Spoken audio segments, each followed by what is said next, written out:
Vous êtes à la tête de cet État depuis 27 ans. 27 Comment est-ce qu'on peut expliquer la longévité presque éternelle d'un certain nombre de chefs d'État africains? On voit qu'en France, il y a du dégagisme, voilà, vous êtes arrivé au pouvoir à l'âge qu'a Macron aujourd'hui. Est-ce qu'on est président à vie quand on est président du Tchad, par exemple? Peut-être qu'il y a deux choses qu'il faut que j'explique cela. Arriver au pouvoir à 38 ans, peut-être ça donne aussi... Mais Macron sera plus au pouvoir dans 20 ans. Attendez, c'est peut-être que c'est mauvais. Peut-être que c'est mauvais. Cette longévité explique par cela. Et de deux, je pense que je ne suis pas un homme, je pense que, je vais vous dire très honnêtement, je ne suis pas un homme heureux. Et je n'ai jamais été un homme heureux. Vous comprenez? Non. Pourquoi?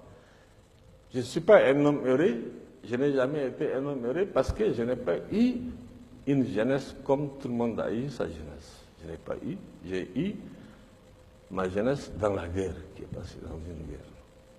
Et au sortir de la guerre, j'ai eu cette responsabilité. J'aurais souhaité moi-même, en 2002, m'arrêter, comme j'avais promis en son temps, au second mandat.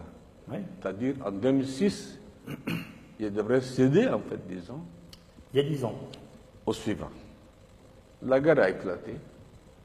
Le mercenaire avait attaqué, il a ici la ville. Le pays était en guerre.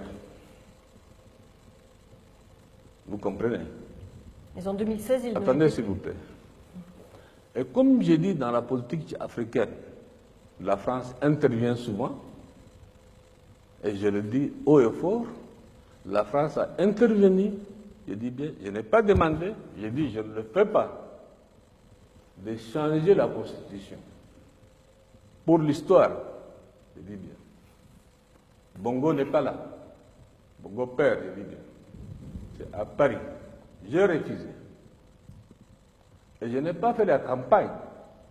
Qu'est-ce que vous voulez dire? C'est la France qui vous a poussé à continuer? C'est toujours la France qui fait, et c'est toujours la France qui critique, et c'est toujours la France qui est derrière. Mais en Mais là, 2016, la France n'était pas derrière votre Écoutez-moi candidature. d'abord, s'il vous plaît. Ce que vous voulez dire, c'est que c'est Paris qui vous a poussé à Laissez-moi continuer? finir. Laissez-moi finir. Quand, comment on appelle, ils appellent le constitutionnaliste qui est venu ici, je ne connais même pas son nom. Je ne connais même pas son nom. Moi, j'ai refusé, j'ai dit je ne change pas. Ils ont passé par leur arcane, puisque l'Afrique, pour la France, il n'y a rien de, comment on appelle, de caché. C'est entre ses mains. Passé par les uns et les autres, ils ont changé la Constitution. C'est Donc, pas, ce que vous dites pas, clairement- ce n'est pas Déby qui a changé la Constitution. Ce que vous dites clairement, c'est que c'est Paris qui vous a forcé la main pour rester au pouvoir. J'ai dit que en tant que soldat, j'ai donné ma parole d'honneur en son temps de quitter le pouvoir en 2006. Il y a deux choses qui ont intervenu. La guerre, évidemment. La deuxième, c'est la France. Qui vous a dit de continuer.